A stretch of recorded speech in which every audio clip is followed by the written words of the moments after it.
Good afternoon, all. CamelbackTrading.org coming to this Monday afternoon, March 25th. We're looking at Window Trader's market profile of the ES and NQ. I had to leave early today. I left at 2:15. Certainly didn't miss much. Incredibly, ES holds this gap by a tick. SPY holds their gap by a couple of pennies. Gets filled at 97. Utterly unbelievable. So that's 6 out of 12 downside gaps that have held. We did not get an overnight high or low in ES. Second time this year. Last year, out of 250 trading days, we only missed getting a high or low 5 times. So we've done it twice so far in the first quarter of the year. Volume. If it's not going to be the lightest of the year, it's certainly going to be in the top 10 lightest of the year. The range, ready for this one? $1.34, smallest range of the year. So ranges and volume have stunk. Now, the good news for the bulls is this is when the market attempted to push down. Now, I am calling the daily down, okay? It came out of a 2-day bounce to the downside. But it really is amazing. SPY, believe it or not, is holding a little island top here by 2 cents. Not so sure if that's going to hold. ES is not, because ES had filled that gap the other day. Righty. Once again, I wasn't here, but it looks like late in the day, it took for them to take out their initial balance. Finally, late in the day, they end 11 wide and an afternoon rally high in J. However, they had an inside day. They took back Friday's trend day. They're back on the side. They're still in balance on the daily. They're a 3-day balance.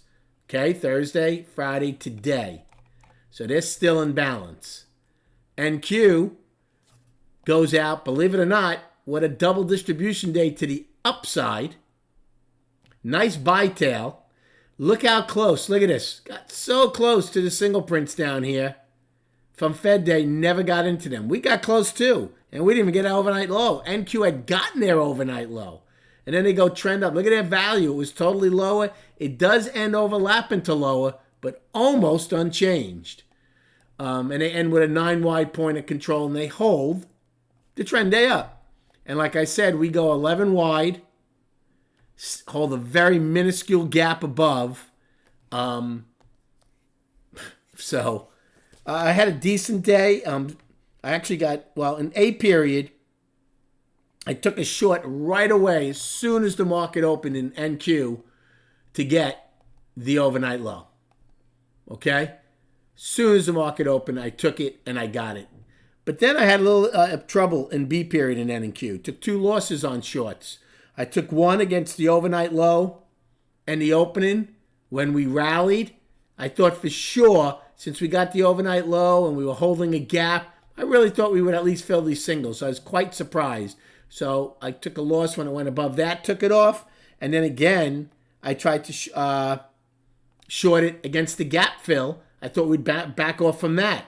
Didn't from that. Lost on that also. So it put me in a hole early. Nothing huge. They weren't big, and I was not stubborn. I took them off quickly for like 10-point losses, so it wasn't bad. I did take another short at the overnight halfback in B period, which I did get paid on in NQ. And then I flipped long. I'm like, well, something's changed, obviously. So I took a long in C period when we were holding single prints in NQ. I did okay on that. D period, I took a long to pop the top. It did not happen, but I got paid. And then again in E, same thing. I finally took the long and got it when it popped the top. So, I ended up green on the day. Nothing huge, but certainly a little surprising. I was a little surprised after NQ got the overnight low that how quickly they overtook both the opening, the overnight low again, and then even one time framed up and filled the gap. And incredibly, ES couldn't. So, a lot of mixed MGI today. Look, if you didn't trade, I didn't trade, there was nothing to trade in ES today. Nothing. Even if I was here later in the day, the thing I would have traded was if they would have filled the gap. They didn't even do that in K period. So I don't feel I missed anything there. The monthly's healthy, it's up. The weekly's up, the daily's down. Now NQ is a little different. NQ is still in balance on the weekly, and now they're down on the daily.